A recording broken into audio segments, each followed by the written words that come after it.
어제 실시된 중간선거에서 한인 2세 앤디 김 의원이 당선되며 26년 만에 한국계 3선 의원이 탄생하고 한국계 후보 하원 후보 4인방 모두 연임에 성공했습니다.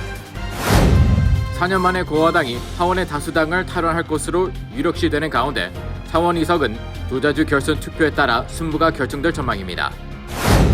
한인 사회에 큰 관심을 모았던 팰리세이스 파크 시장 선거에서 민주당 폴 킴 후보가 승리해 차기 시장 당선을 확정지었습니다. 캐티 호거 뉴욕 주지사가 리 zel든 후보를 상대로 선거에서 승리하며 뉴욕 주지사 역사 최초의 여성 주지사로 선정됐습니다. 공화당의 투표가 몰리는 일명 레드 웨이브를 만드는 데에 실패하며 이번 선거에서의 승리를 발판으로 재선 도전에 나설 계획이었던 트럼프 전 대통령의 향후 행보에 타격이 있을 것으로 예상됩니다. 4조분의 1이라는 천문학적 확률을 뚫고 떨어지는 유성을 정통으로 맞아 건물이 전소되는 사고가 발생했습니다. 한 송이에 약 1만 불에 거래되는 고급 포도의 묘목이 일본에서 한국으로 유출됐다는 보도가 나와 화제가 되고 있습니다.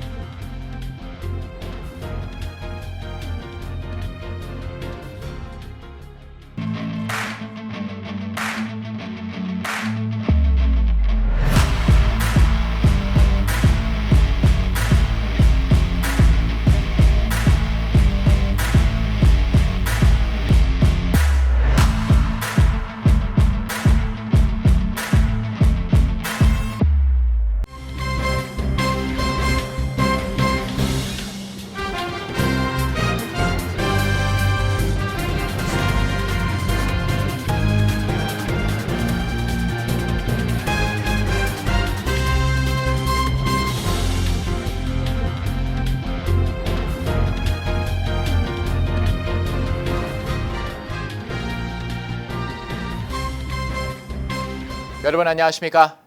KBTV 뉴스9 이창원입니다. 미국 민주주의 요람인 연방의회에서 26년 만에 한국계 3선 의원이 탄생했습니다.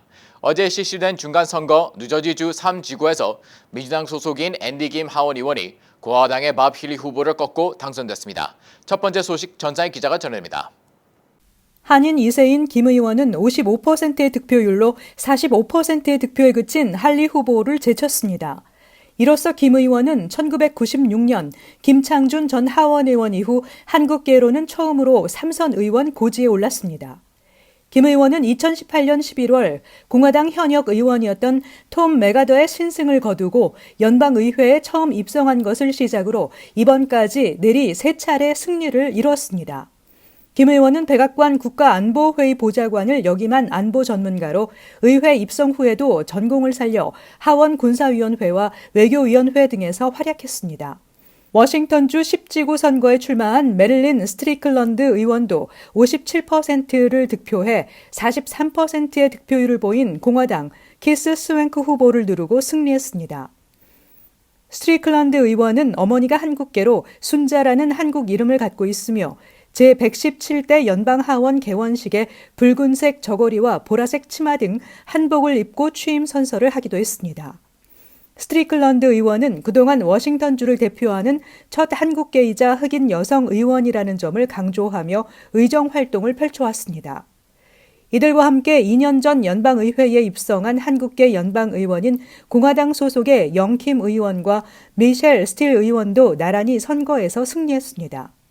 한편 뉴욕 40지역 주 하원 의원으로 6선에 도전한 론킴 의원 역시 중국계 공화당 샤론 리아오 후보와 박빙을 벌여 당선을 확정지었습니다.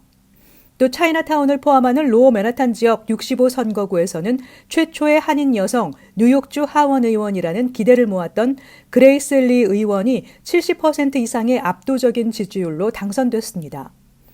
뉴욕 6선거구의 그레이스 맥 연방 하원 의원은 토마스 즈미치 후보를 따돌리며 재선에 성공했고 뉴욕주 11선거구의 토비엔 스타비스키 주 상원 의원 역시 60%의 득표율로 당선을 확정지었습니다. 뉴욕주 16선거구의 잔 리우 상원 의원 역시 재선에 성공했습니다. KBTV 뉴스 전상입니다. 이번 중간선거에서 공화당이 4년 만에 하원의원 다수당으로 탈환할 것이 매우 유력시 되고 있습니다. 상원 의석은 100석 중 민주당과 공화당이 각각 49석을 차지할 것으로 예상되면서 조자주 결선 투표에 따라 승부가 결정될 것으로 전망되고 있습니다. 김은지 기자의 보도입니다.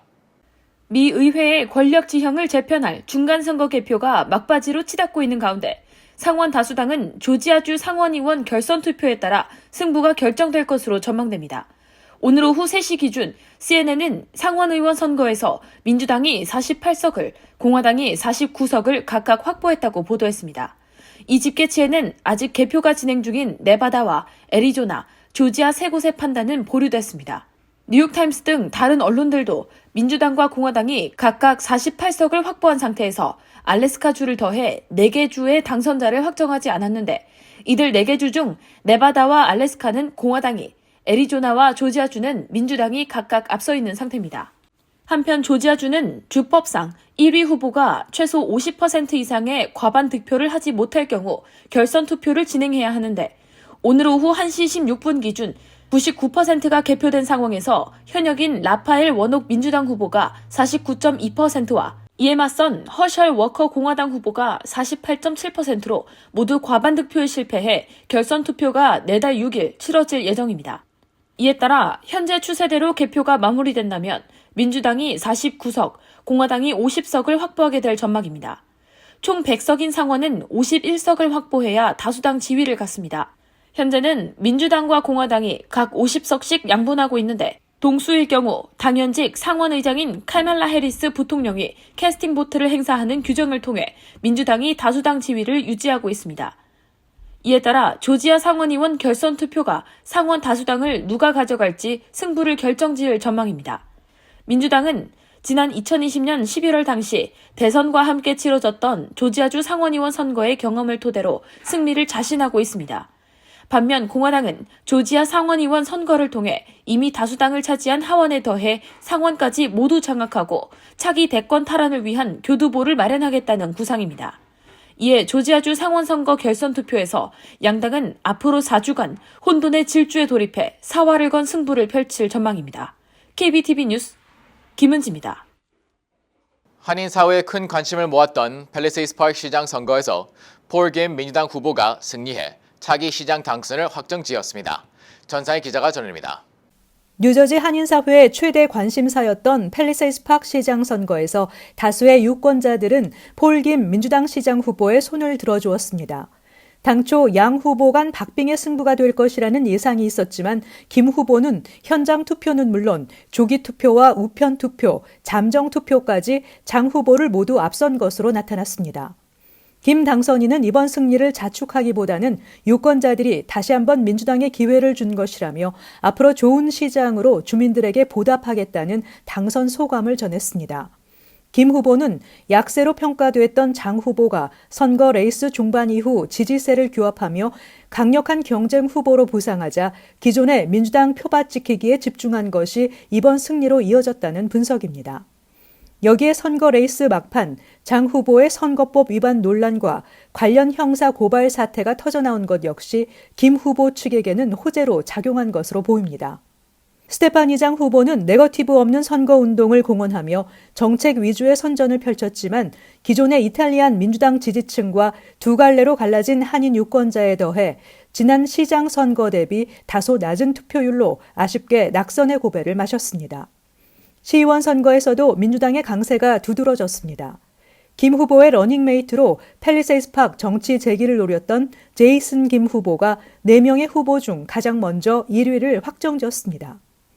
교육위원 선거에서도 김 후보 측 4명의 후보 모두 장 후보 측 후보들을 따돌리고 승리를 확정지었으며 이번 팰리세이스 파크 선거는 사실상 민주당이 압승을 거뒀습니다. KBTV 뉴스 전상입니다. 캐티 호코 뉴욕 주지사가 공화당 리 젤든 후보를 누르고 뉴욕 주지사로 당선됐습니다. 이로써 뉴욕주는 230년 뉴욕 주지사 역사에서 최초로 여성 주지사를 배출하게 됐습니다. 보도의 전상희 기자입니다. 주민투표에 의해 최초로 여성 주지사직에 오르게 된 캐시 호컬 뉴욕 주지사가 당선되면서 뉴욕주 최초의 선출된 여성 주지사가 탄생했습니다. 캐시 호컬 주지사는 전 앤드루 쿠오모 주지사 재임 시절 부지사로 일해왔으며 쿠오모 주지사가 지난해 사임하면서 뉴욕주 법에 따라 2021년 8월 뉴욕 주지사로 취임했습니다. 호쿨 주지사는 어제 승리를 선언하며 나는 여성 주지사로서 역사를 만들기 위해 여기 있는 것이 아니라 변화를 만들기 위해 이 자리에 있다고 강조하면서 뉴욕 주민들 누구도 뒤처지게 하지 않고 품어낼 것이며 뉴욕주를 자녀를 양육하기 좋은 살기 좋은 곳으로 만들겠다고 다짐했습니다.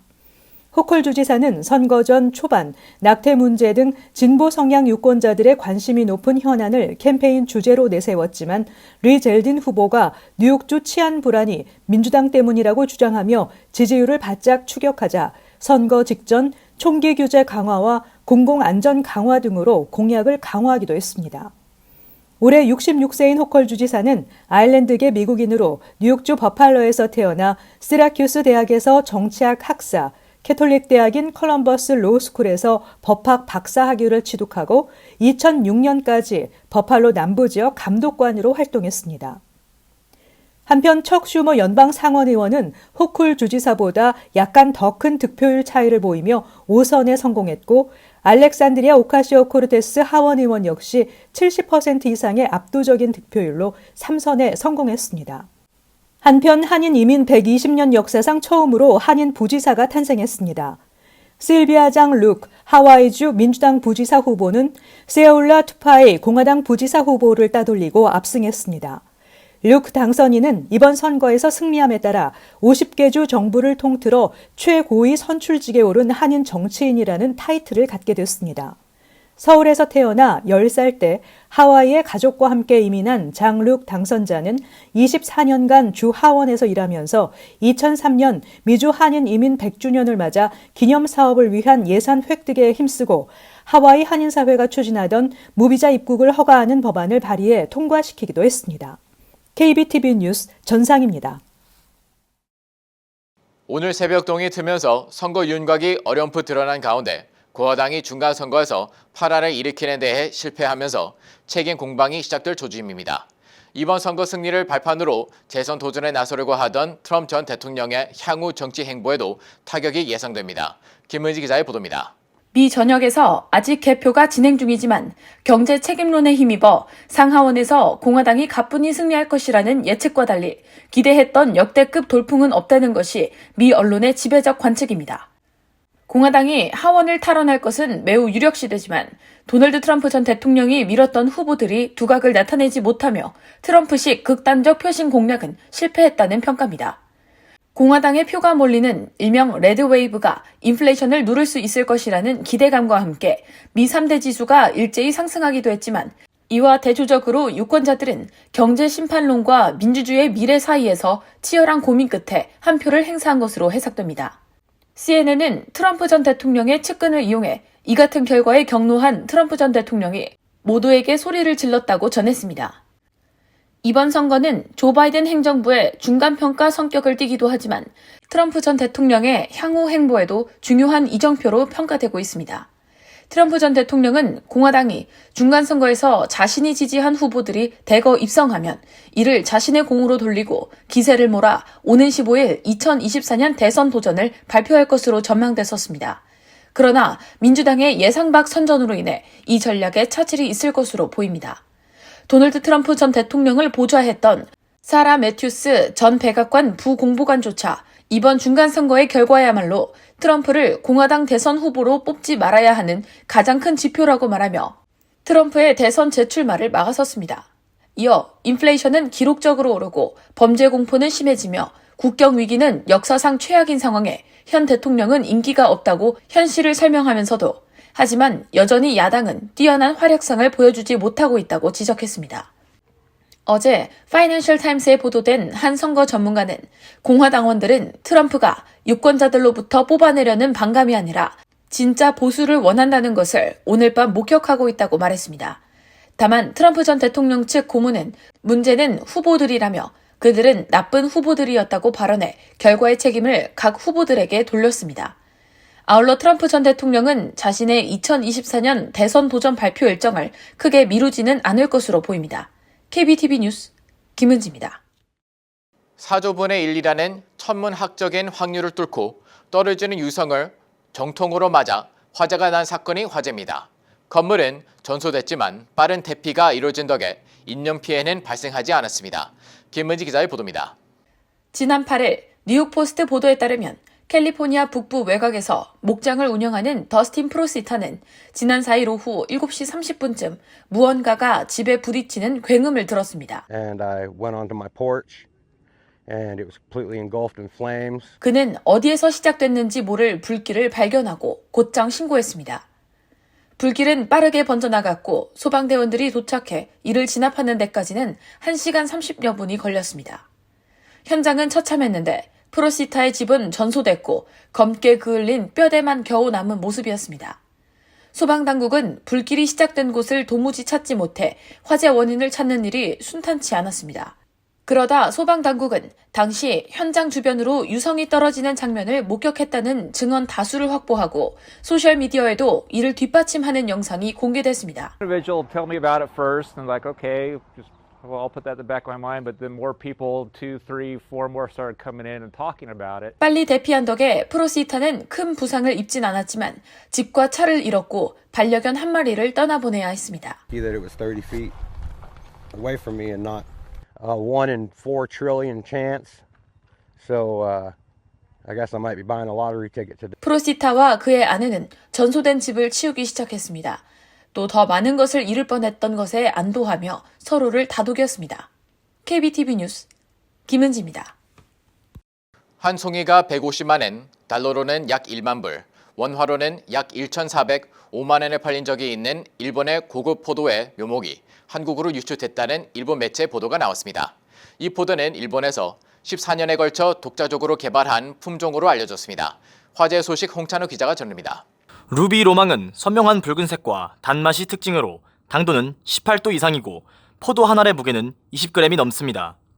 루비 로망은 이시카와 현이 14년에 걸쳐 독자 개발한 품종으로 일본 내에서도 인기가 높습니다.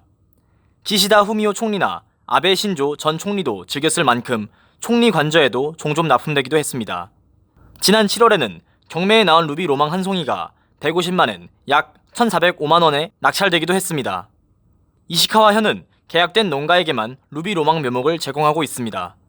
그러나 지난해 8월 품종 등록을 하지 않은 한국에서 루비 로망이 팔리고 있다는 보도가 나오면서 유출 사실을 알게 됐고 서울 시내에서 새 송이를 구입해 감정을 의뢰한 결과 이시카와 현에서 생산한 루비 로망과 유전자형이 일치하는 것으로 나타났습니다.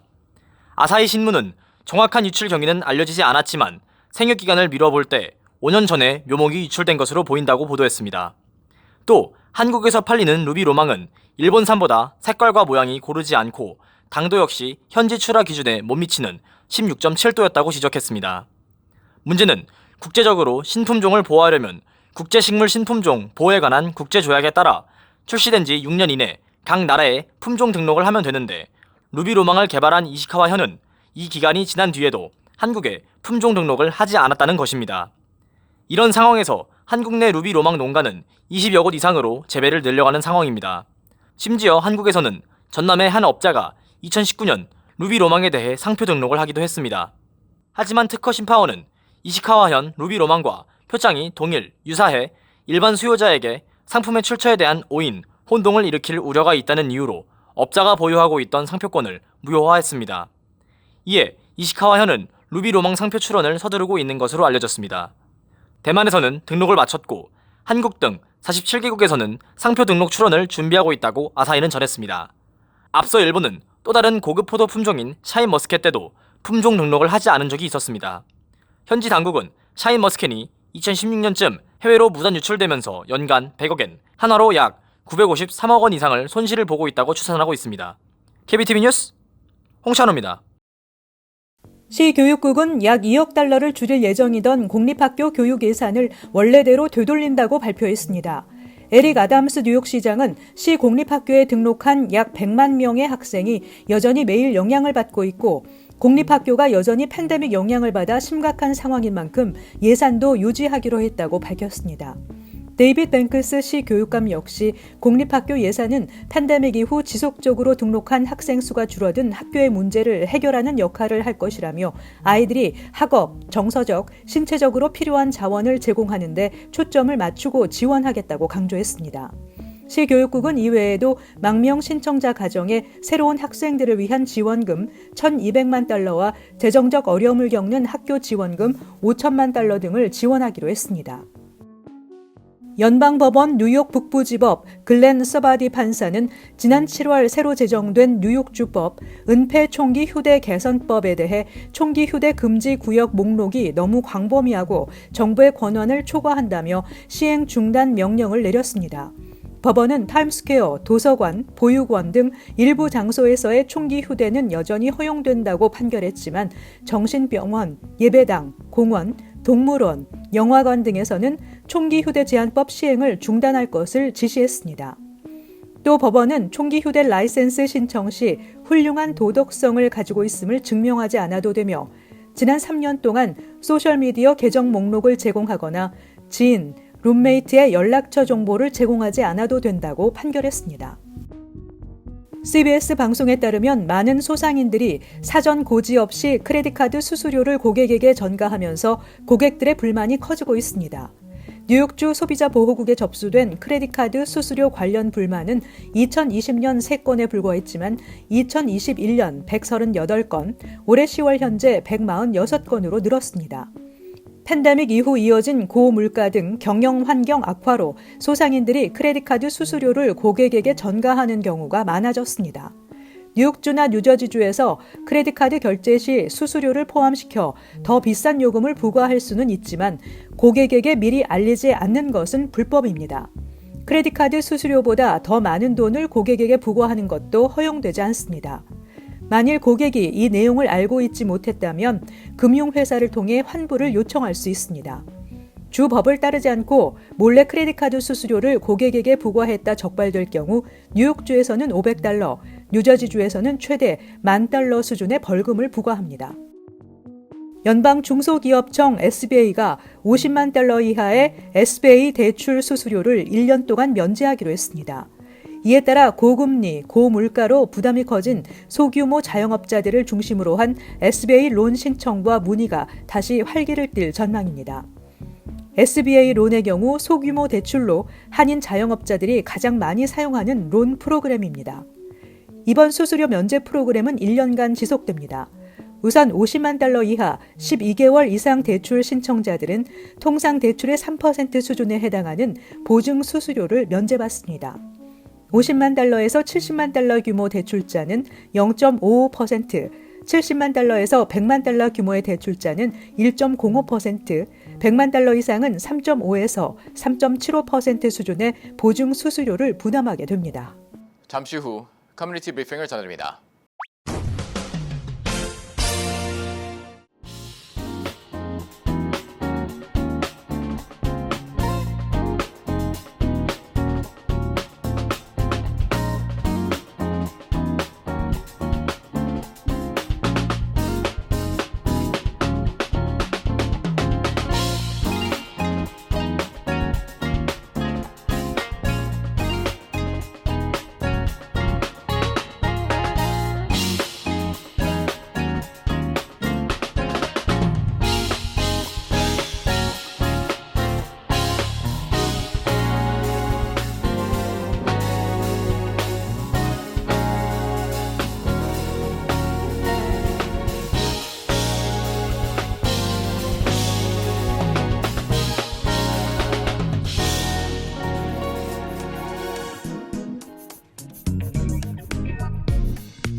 이어서 환율과 증시 전해입니다.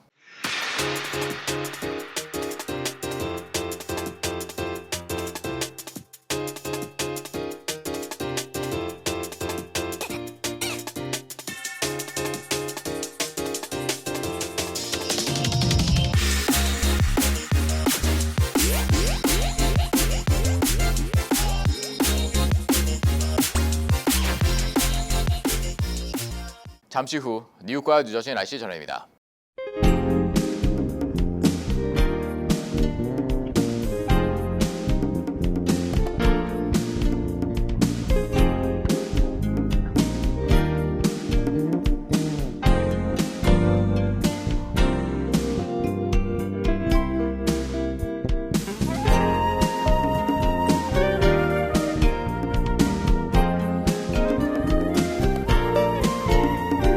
KBTV 뉴스9 마칩니다. 오늘도 시청해주셔서 감사합니다. 편안한 밤 보내시기 바랍니다.